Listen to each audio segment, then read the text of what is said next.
ನಮಸ್ಕಾರ ಸ್ನೇಹಿತರೆ, RK media ಮಾಸ್ಟರ್ಸ್ಗೆ ಸ್ವಾಗತ. ಇವತ್ತಿನ ಈ ಒಂದು ಕ್ಲಾಸ್ನಲ್ಲಿ ನಾವು ಕರೆಂಟ್ ಅಫೇರ್ಸ್ ಕ್ಲಾಸ್ 20 ಅನ್ನು ಡಿಸ್ಕಸ್ ಮಾಡೋಣ. ಬನ್ನಿ ಆಗಿದ್ರೆ ಇವತ್ತಿನ ಫಸ್ಟ್ ಕರೆಂಟ್ ಅಫೇರ್ಸ್ ಏನಂತ ನೋಡಿಕೊಳ್ಳೋಣ. ಇಲ್ಲಿ ಇವತ್ತಿನ ಫಸ್ಟ್ ಕರೆಂಟ್ ಅಫೇರ್ಸ್ ಇದು ರಿನ್ಯೂಯಬಲ್ ಎನರ್ಜಿ ಅಂದರೆ ಇಲ್ಲಿ ನವೀಕರಿಸಬಹುದಾದ ಇಂಧನ ಕ್ಷೇತ್ರಕ್ಕೆ ರಿಲೇಟೆಡ್ ಆಗಿದೆ. ಇದಕ್ಕೆ ಸಂಬಂಧಪಟ್ಟಂತೆ ಇಲ್ಲಿ ನಮ್ಮ ಭಾರತ ನವೀಕರಿಸಬಹುದಾದ ಇಂಧನ ಕ್ಷೇತ್ರದಲ್ಲಿ ಅದರಲ್ಲಿಯೂ ಗುಜರಾತ್ ರಾಜ್ಯವು ಈಗ ಅಗ್ರಸ್ಥಾನದಲ್ಲಿರುವುದನ್ನು ನಾವು ತಿಳಿಯಬಹುದಾಗಿದೆ. ಈ ಮೂಲಕ ಇಲ್ಲಿ ದೇಶದ ಒಟ್ಟು ಹಸಿರು ಇಂಧನ ಸಾಮರ್ಥ್ಯದಲ್ಲಿ ಗುಜರಾತ್ ರಾಜ್ಯವು ಈಗ 16.5% ಪಾಲನ್ನು ಹೊಂದಿರುವ ಮೂಲಕ ಇದು ಅಗ್ರಸ್ಥಾನವನ್ನು ಪಡೆದಿದೆ ಎಂದು ಇಲ್ಲಿ ನಾವು ತಿಳಿಯತಕ್ಕದ್ದಾಗಿದೆ. ಇನ್ನು ಇದಕ್ಕೆ ಸಂಬಂಧಪಟ್ಟಂತೆ ಇಲ್ಲಿ ಸೌರಶಕ್ತಿ ಮತ್ತು ಪವನ ಶಕ್ತಿ ಎರಡರಲ್ಲಿಯೂ ಗುಜರಾತ್ ರಾಜ್ಯವು ಈಗ ಗಮನಾರ್ಹ ಪ್ರಗತಿ ಸಾಧಿಸಿದೆ ಎಂದು ನಾವಿಲ್ಲಿ ತಿಳಿಯತಕ್ಕದ್ದಾಗಿದೆ. ಹಾಗೆ ಇಲ್ಲಿ ಇನ್ನೊಂದು ವಿಷಯವೇನೆಂದರೆ ಇಲ್ಲಿ ರಾಜಸ್ಥಾನ್ ಮತ್ತು ತಮಿಳುನಾಡಿನಂತಹ ರಾಜ್ಯಗಳನ್ನು ಈಗ ಗುಜರಾತ್ ರಾಜ್ಯವು ಹಿಂದಿಕ್ಕಿ ತನ್ನ ಸ್ಥಾನವನ್ನು ಪಡೆದಿದೆ. ಅಂದರೆ ಇಲ್ಲಿ ಅಗ್ರಸ್ಥಾನವನ್ನು ಪಡೆಯುವ ಮೂಲಕ ಸಾಧನೆಯನ್ನು ಮಾಡಿರುವುದನ್ನು, ನವೀಕರಿಸಬಹುದಾದ ಇಂಧನದಲ್ಲಿ ಸಾಧನೆ ಮಾಡಿರುವುದನ್ನು ನಾವು ಇಲ್ಲಿ ತಿಳಿಯತಕ್ಕದ್ದಾಗಿದೆ. ಇನ್ನು ವಿಶೇಷವಾಗಿ ಇಲ್ಲಿ ಗುಜರಾತ್ ಈ ಮಟ್ಟದ ಯಶಸ್ಸನ್ನು ಸಾಧಿಸಲು ಇಲ್ಲಿಯ ಬೃಹತ್ ಯೋಜನೆಗಳು ಕಾರಣವೆಂದು ನಾವು ಇಲ್ಲಿ ತಿಳಿಯಬಹುದಾಗಿದೆ. ಅದರಲ್ಲಿಯೂ ಕಡ್ವಾ ನವೀಕರಿಸಬಹುದಾದ ಇಂಧನ ಪಾರ್ಕ್ ಅಂದರೆ ಇಲ್ಲಿ ಕಚ್ ಜಿಲ್ಲೆಯಲ್ಲಿ ನಿರ್ಮಾಣವಾಗುತ್ತಿರುವ ಕಡ್ವಾ ನವೀಕರಿಸಬಹುದಾದ ಇಂಧನ ಪಾರ್ಕ್ ಇದು ವಿಶ್ವದ ಅತಿ ದೊಡ್ಡ ಇಂಧನ ಪಾರ್ಕ್ ಎನಿಸಿಕೊಳ್ಳುವ ಮೂಲಕ ಇದು ಏಕೈಕವಾಗಿ ಸಾವಿರಾರು ಮೆಗಾವ್ಯಾಟ್ ವಿದ್ಯುತ್ ಉತ್ಪಾದಿಸುವ ಗುರಿಯನ್ನು ಈ ಕಡ್ವಾ ನವೀಕರಿಸಬಹುದಾದ ಇಂಧನ ಪಾರ್ಕ್ ಇಲ್ಲಿ ಹೊಂದಿದೆ ಎಂದು ನಾವು ಇಲ್ಲಿ ತಿಳಿಯತಕ್ಕದ್ದಾಗಿದೆ. ಇನ್ನು ಸೌರಶಕ್ತಿಯ ನೀತಿ ಬಗ್ಗೆ ಅಂದರೆ ಇಲ್ಲಿ ಗುಜರಾತ್ ರಾಜ್ಯವು ಸೌರಶಕ್ತಿಯ ನೀತಿಯನ್ನು ಹೇಗೆ ಅಳವಡಿಸಿಕೊಳ್ಳುತ್ತಿದೆ ಅಂತ ನೋಡುವುದಾದರೆ ಇಲ್ಲಿ ಗುಜರಾತ್ ರಾಜ್ಯ ಸರ್ಕಾರವು ಉದ್ದಿಮೆಗಳಿಗೆ ಮತ್ತು ಮನೆಗಳಿಗೆ ಸೌರ ಫಲಕ ಅಳವಡಿಸಲು ನೀಡುತ್ತಿರುವ ಉತ್ತೇಜನ ಮತ್ತು ಸಬ್ಸಿಡಿಗಳನ್ನು ಈ ಮೂಲಕ ಇಲ್ಲಿ ಸೌರಶಕ್ತಿ ನೀತಿಯನ್ನು ವೇಗವಾಗಿ ಬೆಳವಣಿಗೆ ನೀಡಲು ಇಲ್ಲಿ ಉತ್ತೇಜನ ನೀಡಲಾಗುತ್ತಿದೆ. ಅದರಲ್ಲಿಯೂ ರೂಫ್ ಟಾಪ್ ಸೋಲಾರ್ ಅಂದರೆ ಇಲ್ಲಿ ಮನೆಯ ಮಾಳಿಗೆಯ ಮೇಲೆ ಸೌರ ಫಲಕ ಅಳವಡಿಸುವುದು ಈ ಯೋಜನೆಯಲ್ಲಿ ಗುಜರಾತ್ ಇಡೀ ದೇಶಕ್ಕೆ ಮಾದರಿಯಾಗುತ್ತಿರುವುದನ್ನು ನಾವು ಇಲ್ಲಿ ಕಾಣಬಹುದಾಗಿದೆ. ಇನ್ನು ಪವನ ಶಕ್ತಿಗೆ ಅತ್ಯಂತ ಪೂರಕವಾಗಿರುವ ವಾತಾವರಣವನ್ನು ನಾವು ಗುಜರಾತ್ ರಾಜ್ಯದಲ್ಲಿ ಕಾಣಬಹುದಾಗಿದೆ. ಅದರಲ್ಲಿಯೂ ಸಮುದ್ರ ತೀರ ಹೊಂದಿರುವುದರಿಂದ ಇಲ್ಲಿ ಗಾಳಿ ಯಂತ್ರಗಳ ಮೂಲಕ ನಿರಂತರ ವಿದ್ಯುತ್ ಉತ್ಪಾದನೆ ಸಾಧ್ಯವಾಗುತ್ತದೆ ಎಂದು ನಾವು ಇಲ್ಲಿ ತಿಳಿಯತಕ್ಕದ್ದಾಗಿದೆ. ಇನ್ನು ಸೌರ್ಯ ಮತ್ತು ಪವನ ಶಕ್ತಿಯಲ್ಲಿ ಒಟ್ಟಾಗಿ ಅಂದರೆ ಇಲ್ಲಿ ಸೌರ್ಯ ಮತ್ತು ಪವನ ಶಕ್ತಿಯನ್ನು ಒಟ್ಟಾಗಿ ಬಳಸುವ ಹೈಬ್ರಿಡ್ ಪಾರ್ಕ್ಗಳ ಸ್ಥಾಪನೆಯಲ್ಲಿಯೂ ಈಗ ಗುಜರಾತ್ ರಾಜ್ಯವು ಮುನ್ಸೂಚನೆಯಲ್ಲಿದೆ ಎಂಬುದನ್ನು ನಾವು ಇಲ್ಲಿ ತಿಳಿಯತಕ್ಕದ್ದಾಗಿದೆ. ಇನ್ನು ಈ ಮೂಲಕ ಈ ಒಂದು ನವೀಕರಿಸಬಹುದಾದ ಇಂಧನ ಕ್ಷೇತ್ರಕ್ಕೆ ಸಂಬಂಧಪಟ್ಟಂತೆ ನಮ್ಮ ಭಾರತ ಸರ್ಕಾರವು ಕೂಡ 2030 ವೇಳೆಗೆ 500 ಗಿಗಾವ್ಯಾಟ್ ನವೀಕರಿಸಬಹುದಾದ ಇಂಧನ ಉತ್ಪಾದಿಸುವ ಗುರಿಯನ್ನು ಈಗ ಭಾರತ ಸರ್ಕಾರವು ಕೂಡ ಹಾಕಿರುವುದನ್ನು ನಾವು ಇಲ್ಲಿ ತಿಳಿಯತಕ್ಕದ್ದಾಗಿದೆ. ಇದಕ್ಕೆ ಸಂಬಂಧಪಟ್ಟಂತೆ ಇಲ್ಲಿ ಗುಜರಾತ್ ಸರ್ಕಾರವು ಈ ಬಾರಿ ಅಗ್ರಸ್ಥಾನವನ್ನು ಪಡೆದಿರುವುದು ಈಗ ಇದು ಇಂಜನದಂತೆ ಕೆಲಸ ಮಾಡುತ್ತಿದೆ ಎಂದು ನಾವು ಇಲ್ಲಿ ಗುರುತಿಸಬಹುದಾಗಿದೆ. ಇನ್ನು ನೆಕ್ಸ್ಟ್ ಕರೆಂಟ್ ಅಫೇರ್ಸ್ ಇದು ಸಂಸ್ಕೃತ ಸಚಿವಾಲಯಕ್ಕೆ ರಿಲೇಟೆಡ್ ಆಗಿದ್ದು ಇಲ್ಲಿ ಸಂಸ್ಕೃತ ಸಚಿವಾಲಯವು ಜಾರಿಗೆ ತಂದಿರುವ ಜ್ಞಾನ ಭಾರತಂ ಎಂಬ ಯೋಜನೆಯು ಈಗ ತುಂಬ ಇಂಪಾರ್ಟೆಂಟ್ ಆಗಿ ಕಾಣುತ್ತಿರುವುದು ಇಲ್ಲಿ ನಾವು ಜ್ಞಾನ ಭಾರತ ಅಂದರೆ ಇಲ್ಲಿ ಜ್ಞಾನ ಭಾರತಂ ಯೋಜನೆಯ ಉದ್ದೇಶವೇನು ಅಂತ ಇಲ್ಲಿ ತಿಳಿಯುವುದು ತುಂಬ ಇಂಪಾರ್ಟೆಂಟ್ ಆಗಿದೆ. ಅಂದರೆ ಇಲ್ಲಿ ನಮ್ಮ ಭಾರತವು ವಿಶ್ವದ ಅತಿ ದೊಡ್ಡ ಹಸ್ತಪ್ರತಿಗಳ ಭಂಡಾರವನ್ನು ಹೊಂದಿದೆ. ಅದರಲ್ಲಿಯೂ ನಮ್ಮ ಭಾರತದ ಇತಿಹಾಸ ಪುಟಗಳು ಅದರಲ್ಲಿಯೂ ತಾಳೆಗರಿ, ಭಾರಜಪತ್ರ, ಚರ್ಮ ಮತ್ತು ಬಟ್ಟೆಯ ಮೇಲೆ ಬರೆದಿಟ್ಟಿರುವುದನ್ನು ನಾವು ಕಾಣಬಹುದಾಗಿದೆ. ಈ ಮೂಲಕ ಈ ಹಸ್ತಪ್ರತಿಗಳು ಈಗ ಕಾಲಕ್ರಮೇಣ ನಾಶವಾಗುತ್ತಿರುವುದನ್ನು ನಾವು ಕಾಣುತ್ತಿದ್ದೇವೆ. ಆದ್ದರಿಂದಲೇ ಇಲ್ಲಿ ಈ ಒಂದು ಜ್ಞಾನ ಭಾರತಂ ಎಂಬ ಯೋಜನೆಯಡಿಯಲ್ಲಿ ಇಲ್ಲಿ ಕಾಲ ಹೊಡೆತದಿಂದ ರಕ್ಷಿಸಿ ಅವುಗಳನ್ನು ಅಂದರೆ ಇಲ್ಲಿ ಇತಿಹಾಸದ ಹಸ್ತಪ್ರತಿಗಳನ್ನು ಆಧುನಿಕ ತಂತ್ರಜ್ಞಾನದ ಮೂಲಕ ಮುಂದಿನ ಪೀಳಿಗೆಗೆ ತಲುಪಿಸುವುದು ಈ ಜ್ಞಾನ ಭಾರತ ಯೋಜನೆಯ ಮುಖ್ಯ ಗುರಿಯಾಗಿದೆ.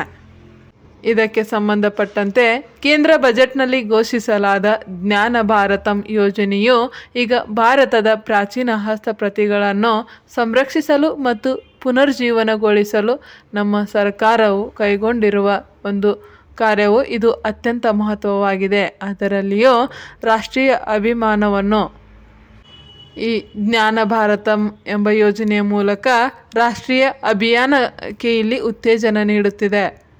ಇನ್ನು ಈ ಒಂದು ಯೋಜನೆಯ ಮೂಲಕ ಇಲ್ಲಿ ದಶಕಗಳಷ್ಟು ಹಳೆಯದಾದ ಮತ್ತು ನಾಶವಾಗುತ್ತಿರುವ ಹಸ್ತಪ್ರತಿಗಳನ್ನು ಅದರಲ್ಲಿಯೂ ಹೈ ರೆಸಲ್ಯೂಷನ್ ಸ್ಕ್ಯಾನಿಂಗ್ ಮೂಲಕ ಇಲ್ಲಿ ಡಿಜಿಟಲ್ ರೂಪಕ್ಕೆ ಪರಿವರ್ತಿಸುವುದು ಮತ್ತು ಇವುಗಳನ್ನು ಡಿಜಿಟಲೀಕರಣಗೊಳಿಸುವುದು.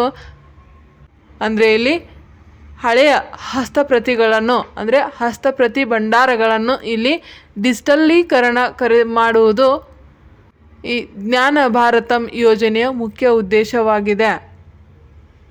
ಇನ್ನು ಈ ಡಿಜಿಟಲೀಕರಣಗೊಂಡ ಎಲ್ಲ ಹಸ್ತಪ್ರತಿಗಳನ್ನು ಒಂದೇ ವೇದಿಕೆಯಲ್ಲಿ ಅದರಲ್ಲಿಯೂ ರಾಷ್ಟ್ರೀಯ ಹಸ್ತಪ್ರತಿ ಭಂಡಾರ ಎಂಬ ಒಂದು ವೇದಿಕೆಯಲ್ಲಿ ಸಂಶೋಧಕರು ಮತ್ತು ಸಾರ್ವಜನಿಕರಿಗೆ ಲಭ್ಯವಾಗುವಂತೆ ಮಾಡುವುದು ಈ ಯೋಜನೆಯ ಪ್ರಮುಖ ಅಂಶವಾಗಿದೆ.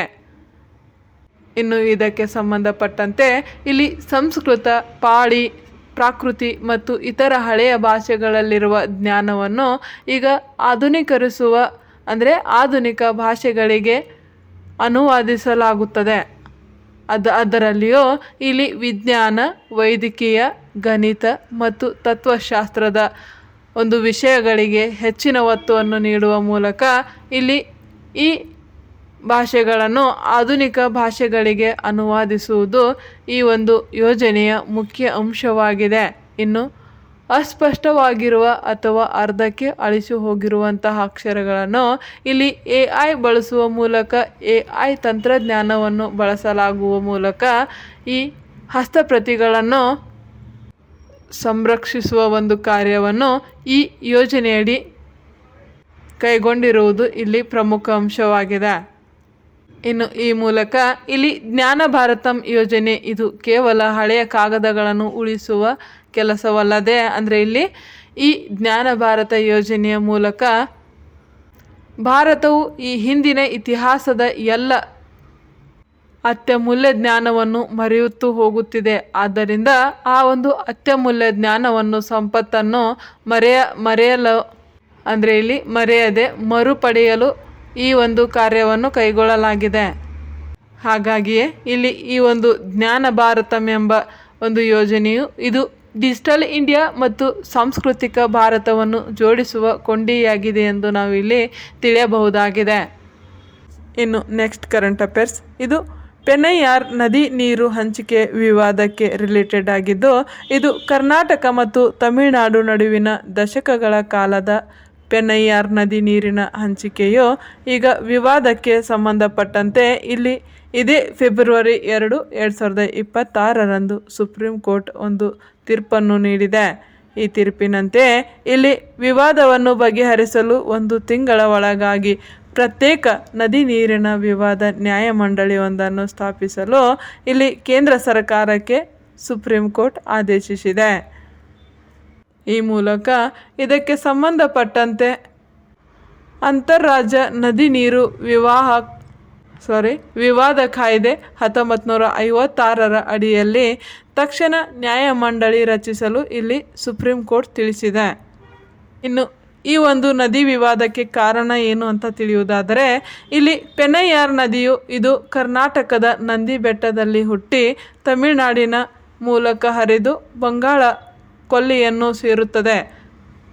ಇನ್ನು ಇದಕ್ಕೆ ಸಂಬಂಧಪಟ್ಟಂತೆ ಇಲ್ಲಿ ಕರ್ನಾಟಕ ಸರ್ಕಾರವು ಈ ಪೆನ್ನಯ್ಯಾರ್ ನದಿಯ ಮೇಲ್ಭಾಗದಲ್ಲಿ ಮತ್ತು ಅದರ ಉಪನದಿಗಳಾದ ಮಾರ್ಕಂಡೇಯ ನದಿ ಮೇಲೆ ಇಲ್ಲಿ ಚೆಕ್ ಡ್ಯಾಮ್ಸ್ ಮತ್ತು ಜಲಾಶಯಗಳನ್ನು ನಿರ್ಮಿಸುತ್ತಿರುವುದು ಈಗ ತಮಿಳುನಾಡು ವಿರೋಧವನ್ನು ವ್ಯಕ್ತಪಡಿಸುತ್ತಿದೆ.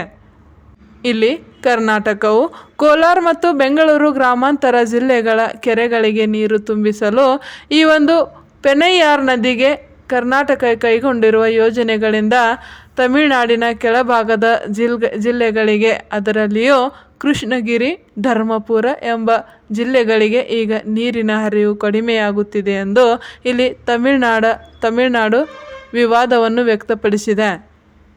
ಇನ್ನು ಈ ಒಂದು ನದಿಗೆ ಸಂಬಂಧಪಟ್ಟಂತೆ ಅಂದರೆ ಇಲ್ಲಿ ಈ ಒಂದು ನದಿ ವಿವಾದಕ್ಕೆ ಸಂಬಂಧಪಟ್ಟಂತೆ ಇಲ್ಲಿ 1892ರ ಒಪ್ಪಂದ ಒಂದು ಇಲ್ಲಿ ಸುದ್ದಿಯಲ್ಲಿದೆ. ಅಂದರೆ ಇಲ್ಲಿ ಬ್ರಿಟಿಷ್ ಕಾಲದ 1892ರ ಮದ್ರಾಸ್ ಮೈಸೂರು ಒಪ್ಪಂದದ ಪ್ರಕಾರ ಇಲ್ಲಿ ತಮಿಳುನಾಡು ಅಂದರೆ ಕೆಳಭಾಗದ ರಾಜ್ಯವಾದ ತಮಿಳುನಾಡು ಅನುಮತಿ ಇಲ್ಲದೆ ಇಲ್ಲಿ ಕರ್ನಾಟಕ ಯಾವುದೇ ಹೊಸ ಯೋಜನೆಗಳನ್ನು ಕೈಗೊಳ್ಳುವಂತಿಲ್ಲ ಎಂಬುದು ಈ 1892ರ ಒಪ್ಪಂದದಲ್ಲಿ ತಮಿಳುನಾಡು ಪ್ರತಿಪಾದಿಸುತ್ತಿದೆ. ಅಂದರೆ ಇಲ್ಲಿ 1892ರ ಒಪ್ಪಂದದಲ್ಲಿದೆ ಎಂದು ಇಲ್ಲಿ ತಮಿಳುನಾಡು ಪ್ರತಿಪಾದಿಸುತ್ತಿದೆ. ಇನ್ನು ಪೆನೈಯಾರ್ ನದಿಗೆ ಸಂಬಂಧಪಟ್ಟಂತೆ ಈ ಪೆನೈಯಾರ್ ನದಿಯು ಇದು ಕನ್ನಡದಲ್ಲಿ ದಕ್ಷಿಣ ಪಿನಾಕಿನಿ ಎಂದು ಕರೆಸಿಕೊಂಡಿದೆ. ಅಂದರೆ ಇಲ್ಲಿ ಗುರುತಿಸಲಾಗುತ್ತದೆ. ಪೆನೈಯಾರ್ ನದಿಯನ್ನು ಕನ್ನಡದಲ್ಲಿ ದಕ್ಷಿಣ ಪಿನಾಕಿನಿ ಎಂದು ಗುರುತಿಸಲಾಗುವುದು. ಇನ್ನು ಈಗಾಗಲೇ ತಿಳಿಸಿರುವ ಹಾಗೆ ಈ ಪೆನೈಯಾರ್ ನದಿಯು ಇದು ಕರ್ನಾಟಕದ ನಂದಿ ಬೆಟ್ಟದಲ್ಲಿ ಹುಟ್ಟಿ ತಮಿಳುನಾಡಿನ ಮೂಲಕ ಹರಿದು ಬಂಗಾಳ ಕೊಲ್ಲಿಯನ್ನು ಸೇರುತ್ತದೆ. ಇನ್ನು ನೆಕ್ಸ್ಟ್ ಕರೆಂಟ್ ಅಫೇರ್ಸ್, ಇದು ವಲಸೆ ಸಮೀಕ್ಷೆ ಅಂದರೆ ಇಲ್ಲಿ ನೇಷನ್ ವೈಡ್ ಮೈಗ್ರೇಷನ್ ಸಮೀಕ್ಷೆ ಸರ್ವೆಗೆ ರಿಲೇಟೆಡ್ ಆಗಿದೆ. ಇನ್ನು ಇದಕ್ಕೆ ಸಂಬಂಧಪಟ್ಟಂತೆ ಇಲ್ಲಿ ನಮ್ಮ ರಾಷ್ಟ್ರೀಯ ಸಾಂಕೇತಿಕ ಕಚೇರಿ ಅಂದರೆ ಇಲ್ಲಿ NSO ನ್ಯಾಷನಲ್ ಸ್ಟ್ಯಾಟಿಸ್ಟಿಕಲ್ ಆಫೀಸ್ ಇದೇ ಜೂನ್ 2026ರಿಂದ ಅಂದರೆ ಇಲ್ಲಿ ಜುಲೈ 2026ರಿಂದ ಜೂನ್ 2027ರವರೆಗೆ ಭಾರತದಾದ್ಯಂತ ಸಮಗ್ರ ವಲಸೆ ಸಮೀಕ್ಷೆಯನ್ನು ನಡೆಸಲು ಇಲ್ಲಿ ಭಾರತ ಸರ್ಕಾರವು ಸಜ್ಜಾಗಿದೆ. ಇನ್ನು ಈ ಒಂದು ವಲಸೆ ಸಮೀಕ್ಷೆಯ ಉದ್ದೇಶವನ್ನು ತಿಳಿಯುವುದಾದರೆ ಇಲ್ಲಿ ಭಾರತದಲ್ಲಿ ಕೊನೆಯದಾಗಿ 2020-21ರಲ್ಲಿ ವಲಸೆ ದತ್ತಾಂಶವನ್ನು ಸಂಗ್ರಹಿಸಲಾಗಿತ್ತು. ಆ ನಂತರ ಯಾವುದೇ ವಲಸೆ ಸಮೀಕ್ಷೆಯನ್ನು ಸಂಗ್ರಹಿಸಲಾಗಿಲ್ಲ. ಅದು ಈಗ 2026-27ರ ಸಮೀಕ್ಷೆಯ ಮೂಲಕ ಈ ಒಂದು ಮಾಹಿತಿಯನ್ನು ಪಡೆಯಬಹುದಾಗಿದೆ. ಆದ ಕಾರಣವೇ ಇಲ್ಲಿ ಈ ವರ್ಷ ವಲಸೆ ಸಮೀಕ್ಷೆಯನ್ನು ನಡೆಸಲು ಇಲ್ಲಿ ರಾಷ್ಟ್ರೀಯ ಸಾಂಕೇತಿಕ ಕಚೇರಿಯು ಈ ಒಂದು ನಿರ್ಣಯವನ್ನು ಕೈಗೊಂಡಿದೆ. ಇನ್ನು ಈ ಮೂಲಕ ಈಗ 2026-27ರ ವಲಸೆ ಸಮೀಕ್ಷೆಯ ಮೂಲಕ ಇಲ್ಲಿ ನವೀಕೃತ ದತ್ತಾಂಶ ಮತ್ತು ಕೋವಿಡ್ ನಂತರದ ಬದಲಾವಣೆ ಹಾಗೂ ಸೂಕ್ಷ್ಮ ವಿವರಗಳ ಬಗ್ಗೆ ಇಲ್ಲಿ ಮಾಹಿತಿ ಪಡೆಯುವುದು ಸರ್ಕಾರದ ಒಂದು ಗುರಿಯಾಗಿದೆ. ಇನ್ನು ಈ ಸಮೀಕ್ಷೆಗೆ ಸಂಬಂಧಪಟ್ಟಂತೆ ಇಲ್ಲಿ NSO ಅಂದರೆ ಇಲ್ಲಿ ನ್ಯಾಷನಲ್ ಸ್ಟ್ಯಾಟಿಸ್ಟಿಕಲ್ ಆಫೀಸ್ ತಂಡವು ಇದು ಮನೆಗೆ ಭೇಟಿ ನೀಡಿ ಈ ವಲಸೆ ಸಮೀಕ್ಷೆಯ ದತ್ತಾಂಶವನ್ನು ಸಂಗ್ರಹಿಸಲಿದೆ. ಇನ್ನು ನೆಕ್ಸ್ಟ್ ಕರೆಂಟ್ ಅಫೇರ್ಸ್, ಇದು ಇಂಡಿಯಾ AI ಇಂಪ್ಯಾಕ್ಟ್ ಸಮಿಟ್ 2026ಗೆ ರಿಲೇಟೆಡ್ ಆಗಿದ್ದು ಇದು 2026ರ ಫೆಬ್ರವರಿ 16ರಿಂದ 20ರವರೆಗೆ ನವದೆಹಲಿಯಲ್ಲಿ ನಡೆಯಲಿರುವ ಇಂಡಿಯಾ AI ಇಂಪ್ಯಾಕ್ಟ್ ಸಮಿಟ್ 2026 ಎಂಬ AI ಅಂದರೆ ಇಲ್ಲಿ AI ಸಮಿಟ್ ಇದು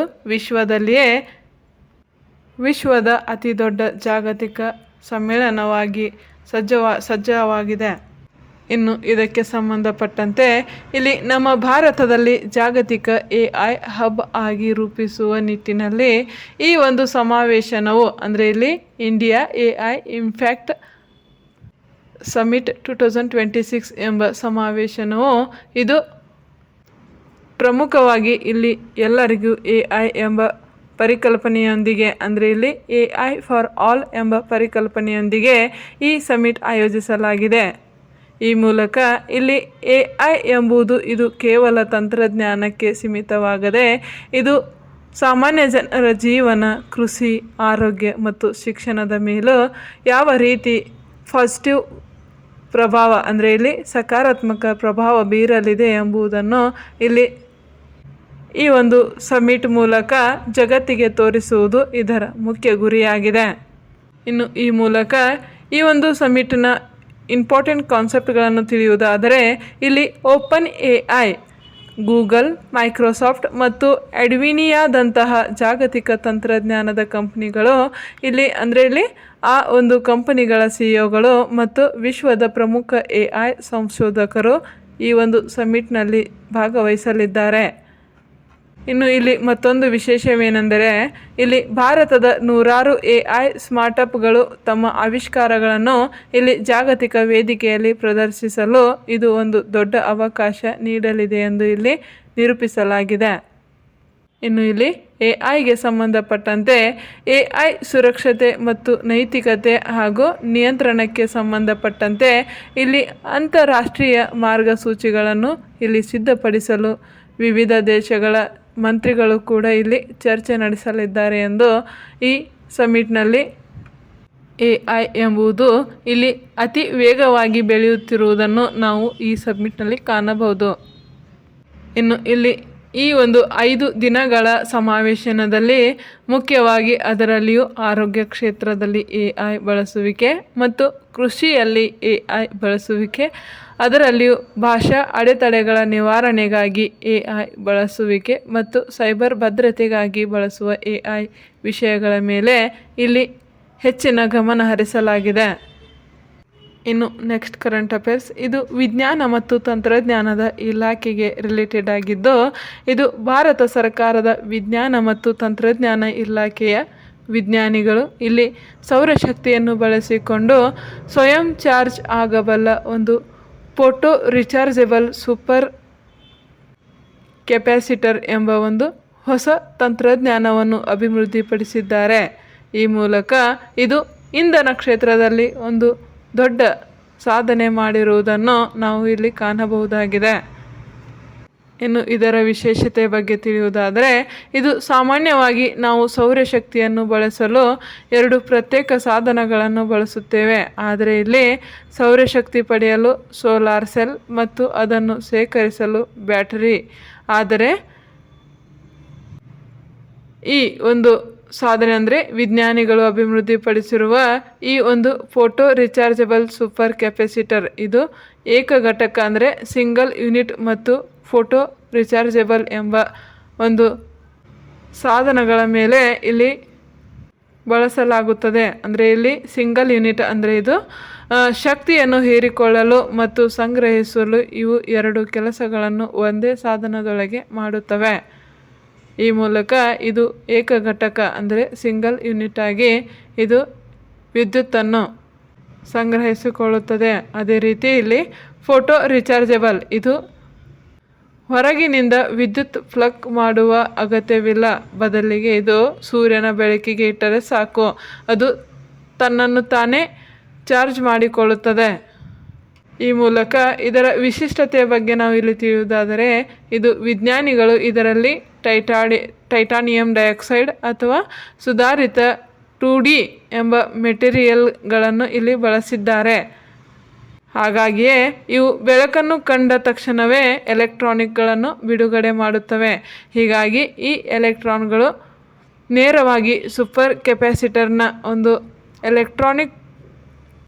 ಎಲೆಕ್ಟ್ರೋಡ್ಗಳಲ್ಲಿ ಶೇಖರಣೆಯಾಗುತ್ತವೆ. ಹಾಗಾಗಿಯೇ ಇವು ಬ್ಯಾಟರಿಗಳಿಗಿಂತ ವೇಗವಾಗಿ ಚಾರ್ಜ್ ಆಗುತ್ತವೆ ಮತ್ತು ದೀರ್ಘಕಾಲದವರೆಗೆ ಬಾಳಿಕೆ ಬರುತ್ತವೆ ಎಂದು ಇಲ್ಲಿ ವಿಜ್ಞಾನಿಗಳು ತಿಳಿಸಿದ್ದಾರೆ. ಇನ್ನು ಈ ಫೋಟೋ ರಿಚಾರ್ಜಬಲ್ ಸೂಪರ್ ಕೆಪಾಸಿಟರ್ ಇವು ಪರಿಸರ ಸ್ನೇಹಿ ಇಲ್ಲಿ ಇವು ಶುದ್ಧ ಇಂಧನಗಳನ್ನು ಬಳಸುವುದರಿಂದ ಕಾರ್ಬನ್ ಹೊರಸೂಸುವಿಕೆಯನ್ನು ಕಡಿಮೆ ಮಾಡುತ್ತವೆ ಮತ್ತು ಇಲ್ಲಿ ಪರಿಸರ ಸ್ನೇಹಿಯಾಗಿ ಈ ಒಂದು ಫೋಟೋ ರಿಚಾರ್ಜಬಲ್ಗಳನ್ನು ನಾವು ಕಾಣಬಹುದಾಗಿದೆ. ಇನ್ನು ನೆಕ್ಸ್ಟ್ ಕರೆಂಟ್ ಅಫೇರ್ಸ್, ಇದು ಅಗ್ನಿ ಪರೀಕ್ಷಾ ಎಂಬ ಸಮರಾಭ್ಯಾಸಕ್ಕೆ ಸಂಬಂಧಪಟ್ಟಂತೆ ಇಲ್ಲಿ ಭಾರತೀಯ ಸೇನೆ ಮತ್ತು Indo Tibetan border police ITBP ಎಂಬ ಜಂಟಿಯಾಗಿ ಇಲ್ಲಿ ಅರುಣಾಚಲ ಪ್ರದೇಶದಲ್ಲಿ ಅಗ್ನಿ ಪರೀಕ್ಷಾ ಎಂಬ ಮಹತ್ವದ ಸಮರಾಭ್ಯಾಸವನ್ನು ಇಲ್ಲಿ ನಡೆಸಲಿವೆ. ಇನ್ನು ಇದರ ವಿಶೇಷತೆಯ ಬಗ್ಗೆ ತಿಳಿಯುವುದಾದರೆ ಇಲ್ಲಿ ಭಾರತ ಸೇನೆ ಮತ್ತು ITBP ನಡುವೆ ನಡೆದ ಮೊದಲ ಮಾದರಿಯ ಸಮರಾಭ್ಯಾಸ ಇದಾಗಿದೆ. ಈ ಮೂಲಕ ಇಲ್ಲಿ ಆರ್ಟಿಲರಿ ತರಬೇತಿ ಅಂದರೆ ಇಲ್ಲಿ ಪಿರಂಗಿ ತರಬೇತಿ ಮತ್ತು ಸ್ವತಂತ್ರ ಕಾರ್ಯಾಚರಣೆ ಎಂಬ ಒಂದು ವಿಶೇಷ ಸಮರಾಭ್ಯಾಸಗಳು ಇಲ್ಲಿ ನಡೆಯಲಿವೆ.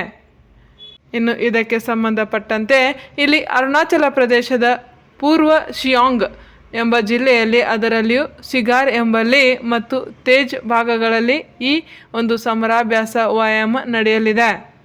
ಇನ್ನು ಈ ಒಂದು ಅಭ್ಯಾಸದ ಮುಖ್ಯ ಉದ್ದೇಶವನ್ನು ತಿಳಿಯುವುದಾದರೆ, ಇದು ಗಡಿ ಭದ್ರತೆ, ಅದರಲ್ಲಿಯೂ ಅರುಣಾಚಲ ಪ್ರದೇಶದಂತಹ ಸೂಕ್ಷ್ಮ ಗಡಿ ಭಾಗಗಳಲ್ಲಿ ಚೀನಾದ ಸವಾಲುಗಳನ್ನು ಎದುರಿಸಲು ಈ ಒಂದು ಸಂಯೋಜಿತ ರಕ್ಷಣಾ ವ್ಯವಸ್ಥೆಯನ್ನು ಇಲ್ಲಿ ಬಲಪಡಿಸುವುದು ಇದರ ಮುಖ್ಯ ಗುರಿಯಾಗಿದೆ.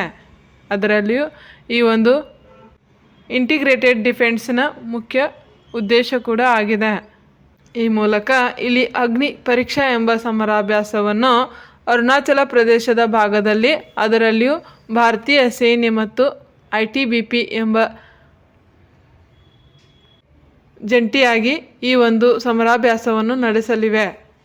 ಇನ್ನು ನೆಕ್ಸ್ಟ್ ಕರೆಂಟ್ ಅಫೇರ್ಸ್, ಇದು ಕೇರಳದ ಇಡುಕ್ಕಿ ಜಿಲ್ಲೆಯ ಕಾಂತಲೂರು ಅರಣ್ಯ ಪ್ರದೇಶದಲ್ಲಿ ಸಂಶೋಧಕರು ಅತ್ಯಂತ ಅಪರೂಪದ ಹೊಸ ಆರ್ಕಿಡ್ ಪ್ರಭೇದಗಳನ್ನು ಪತ್ತೆ ಹಚ್ಚಿದ್ದಾರೆ.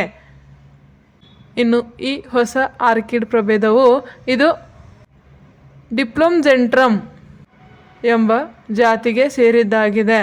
ಈ ಜಾತಿಯ ಆರ್ಕಿಡ್ಗಳು ಇವು ಸಾಮಾನ್ಯವಾಗಿ ಅವುಗಳ ವಿಶಿಷ್ಟವಾದ ಹೂವಿನ ರಚನೆ ಮತ್ತು ಸಣ್ಣ ಗಾತ್ರಕ್ಕೆ ಹೆಸರಾಗಿವೆ. ಅದರಲ್ಲಿಯೂ ಇವು ಪಶ್ಚಿಮ ಘಟ್ಟಗಳಲ್ಲಿ ಇಂತಹ ಸಸ್ಯಗಳು ಪತ್ತೆಯಾಗಿರುವುದು ಇದು ಪರಿಸರ ವ್ಯವಸ್ಥೆಯ ಅಂದರೆ ಇಲ್ಲಿ ಆರೋಗ್ಯ ಪರಿಸರ ವ್ಯವಸ್ಥೆಯ ಬಗ್ಗೆ ತಿಳಿಸುತ್ತದೆ.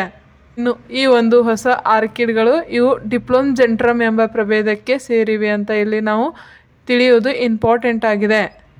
ಇನ್ನು ಈ ಆರ್ಕಿಡ್ಗಳು ಸಾಮಾನ್ಯವಾಗಿ ಸಣ್ಣದಾಗಿದ್ದು ಮರದ ಕೊಂಬೆಗಳ ಮೇಲೆ ಅಥವಾ ಬಂಡೆಗಳ ಮೇಲೆ ಬೆಳೆಯುತ್ತವೆ. ಅದರಲ್ಲಿಯೂ ಇವುಗಳ ಹೂವುಗಳು ವಿಶಿಷ್ಟವಾದ ವಿನ್ಯಾಸವನ್ನು ಹೊಂದಿದ್ದು ಇವು ಕೀಟಗಳನ್ನು ಆಕರ್ಷಿಸಲು ಪೂರಕವಾಗಿರುವ ಸ್ಪರ್ ಅಥವಾ ಮಕರಂದದ ಚೀಲಗಳನ್ನು ಹೊಂದಿರುತ್ತವೆ. ಇನ್ನು ಈ ಪ್ರಭೇದವು ಅತ್ಯಂತ ಸೀಮಿತ ಪ್ರದೇಶಗಳಲ್ಲಿ ಮಾತ್ರ ಕಂಡುಬರುವುದರಿಂದ ಇದನ್ನು ಅಪರೂಪದ ಪ್ರಭೇದ ಎಂದು ಪರಿಗಣಿಸಲಾಗಿದೆ.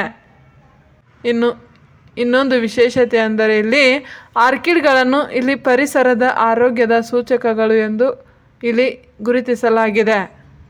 ಇನ್ನು ನೆಕ್ಸ್ಟ್ ಕರೆಂಟ್ ಅಫೇರ್ಸ್, ಇದು ಭಾರತ ಪರ್ವ 2026 ಇದು ಸಾಂಸ್ಕೃತಿಕ ಉತ್ಸವಕ್ಕೆ ರಿಲೇಟೆಡ್ ಆಗಿದ್ದು, ಇಲ್ಲಿ ನವದೆಹಲಿಯ ಕೆಂಪುಕೋಟೆಯ ಮುಂಭಾಗದಲ್ಲಿ ನಡೆಯಲಿರುವ ಭಾರತ ಪರ್ವ 2026 ಎಂಬ ಸಾಂಸ್ಕೃತಿಕ ಉತ್ಸವದಲ್ಲಿ ಪಂಜಾಬ್ನ ಶ್ರೀಮಂತ ಜಾನಪದ ಮತ್ತು ಸೂಫಿ ಸಂಪ್ರದಾಯಗಳು ಈಗ ಪ್ರಮುಖ ಆಕರ್ಷಣೆ ಪಡೆದಿವೆ.